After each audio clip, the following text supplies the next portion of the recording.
waist lift. But absolutely, the thread lift is a nice adjunct to your aesthetic practice as a whole. If the training is done correctly, they're getting great results. If the training is done correctly, there's little to no complications.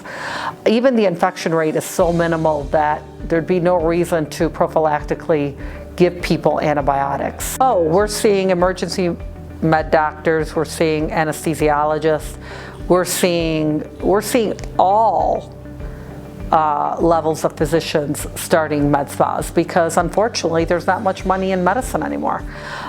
So you're finding a lot of doctors are partnering with RNs, NPs, PAs to make med spas viable. I tell people that if they're the first med spa in their area to get threads, they're going to get to control the pricing. You definitely want to train. There's no doubt that the learning curve on threads is pretty steep. Once you know it, but you can't just pick that cannula up and get results without a good training.